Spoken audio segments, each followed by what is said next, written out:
जय माता दी। तो आइए सुनते हैं दुर्गा सप्तशती के 12वें अध्याय में देवी चरित्रों के पाठ का महात्म्य। बिजली की चमक के समान उज्ज्वल एवं कांति से सुशोभित अंगों वाली सिंह की पीठ पर विराजमान होने से भयंकर प्रतीत होने वाली, हाथों में तलवार और ढाल धारण करने वाली अनेक कन्याओं से सुशोभित, अपने हाथ में चक्र, गदा, तलवार, ढाल, धनुष, पाश और तर्जनी मुद्रा धारण करने वाली, अभिनय स्वरूप वाली, मस्तक पर मुकुट रूप में चंद्र को धारण करने वाली तथा 3 नेत्रों वाली दुर्गा देवी को मैं नमस्कार करता हूँ। देवी बोली, देवताओं एकाग्रचित होकर प्रतिदिन इन स्तुतियों से जो मेरी स्तुति करेगा, निश्चय ही मैं उसकी सब बाधाओं को नष्ट कर दूंगी। देवों, जो भक्त मेरे द्वारा किए गए मधु और कैटभ नामक दैत्यों के विनाश के, महिषासुर के वध तथा शुंभ निशुंभ के संहार के प्रसंगों का पाठ करेंगे, जो भक्त अष्टमी, नवमी तथा चतुर्दशी तिथियों को एकाग्रचित होकर मेरे गुणों का, चरित्र का तथा महत्व का श्रवण कीर्तन करेंगे, उनके पास दुष्कर्म नहीं आएंगे और दुष्कर्म से होने वाली आपत्तियां भी नहीं आएगी। उनके घर में दरिद्रता नहीं होगी, न ही इष्ट मित्रों का विछोह ही होगा। पाठ करने वाले को शत्रु से, चोर से, राजा से, शस्त्र से, अग्नि से अथवा जल समूह से कभी भय नहीं होगा। अतः इस महात्म्य को भक्ति पूर्वक एकाग्रचित से पढ़ना तथा सुनना चाहिए। यह परम कल्याण का मार्ग है। मेरा महात्म्य महामारी से उत्पन्न होने वाले उपद्रवों तथा आध्यात्मिक,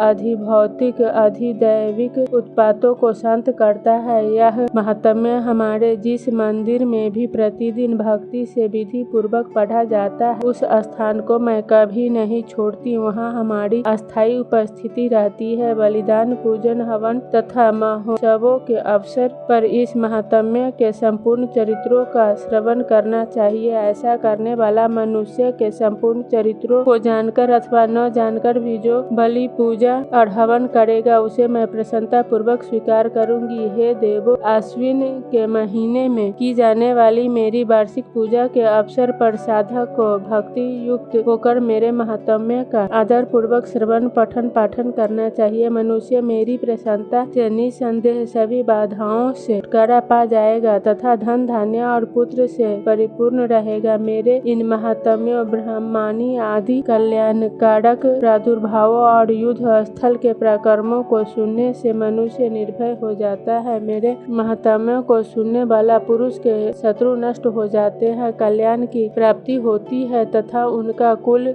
आनंदपूर्ण हो जाता है। शांति कर्म में खराब स्वप्न दिखाई देने पर और ग्रहों से होने वाली भयंकर पीड़ा के समय सब जगह हमारे महात्म्य का श्रवण करना चाहिए। महात्म्य श्रवण से भूत प्रेत संबंधी विघ्न तथा ग्रहों द्वारा होने वाली भयंकर पीड़ाएं दूर हो जाती है और मनुष्यों द्वारा देखा गया बुरा स्वप्न भी अच्छा स्वप्न हो जाता है। बाल ग्रहों से आक्रांत बालकों के लिए शांति कारक है और मनुष्यों की एकता में भेद पड़ने पर परस्पर प्रेम कराने के लिए उत्तम साधन है। सभी दुराचारियों के बल का नाश करने वाला तथा राक्षसों, भूतों और पिशाचों को केवल पाठ मात्र से ही नष्ट करने वाला है। यह मेरा महात्म्य सभी को मेरे समीप पहुँचाने वाला है। पशु, फूल, अर्घ, धूप, दीप, चंदन आदि से तथा उत्तम पदार्थों से भी अथवा उत्तम तीर्थों के जलों से किए गए अभिषेकों से और अन्य अनेक प्रकार के भोगों तथा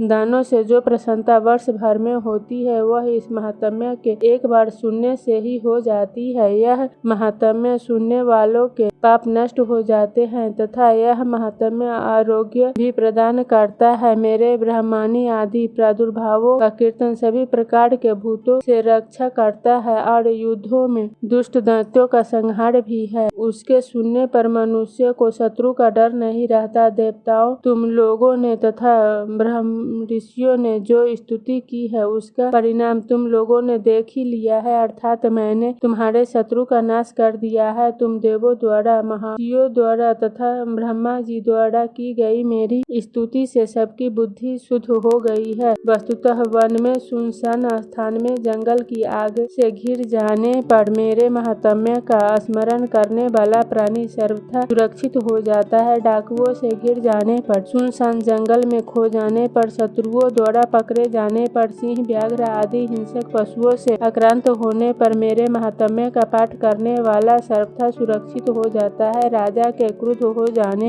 पर, प्रशासक आदि द्वारा दंडित किए जाने पर तथा पोत से समुद्र में यात्रा करते समय भारी तूफान से घिर जाने पर मेरे महात्म्य का श्रवण पाठ करने वाला सुरक्षित हो जाता है। अत्यंत भयानक युद्ध में शस्त्रों का प्रहार होने पर तथा न पार की जा सकने वाली बाधाओं के आ जाने पर और बुरी तरह से शारीरिक रोगों का शिकार होने पर मेरे महात्म्य के श्रवण पठन से कल्याण होता है। मेरे इस चरित्र का स्मरण करते ही मनुष्य संकट से मुक्त हो जाता है। मेरे प्रभाव से सिंह आदि हिंसक जंतु और चोर तथा शत्रु भी नहीं सताते तथा मेरे चरित्र का जाप करने वाले प्राणी के समस्त कष्ट बाधाएं दूर हो जाती है। सुमेधा ऋषि बोले, देवों से यह सब कहकर प्रचंड पराक्रम वाली चंडिका देवी उन देवों को देखते ही देखते अंतर्ध्यान हो गई। इधर अपने सभी शत्रुओं के मारे जाने से निश्चिंत तथा निर्भीक बने देवता अपने अधिकारों का उपयोग करने लगे। देवी द्वारा युद्ध में देव शत्रु शुंभ के साथ अनेक दैत्यों का वध किए जाने पर देवताओं के सभी शत्रु नष्ट हो गए और अब देवता अपने अपने यज्ञ भाग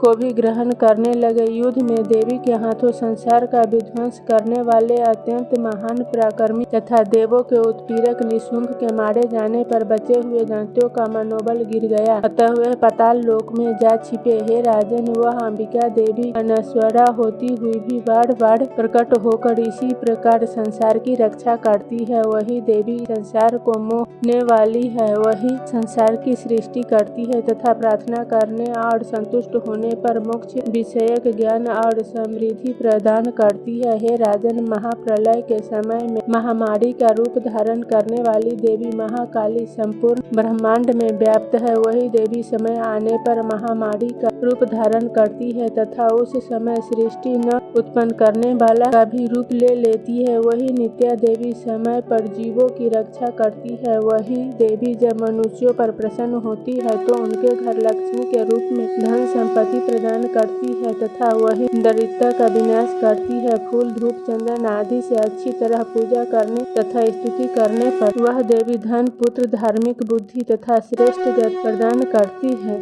जय माता दी। तो दुर्गा सप्तशती के 13वें अध्याय के लिए चैनल को सब्सक्राइब कर लीजिए।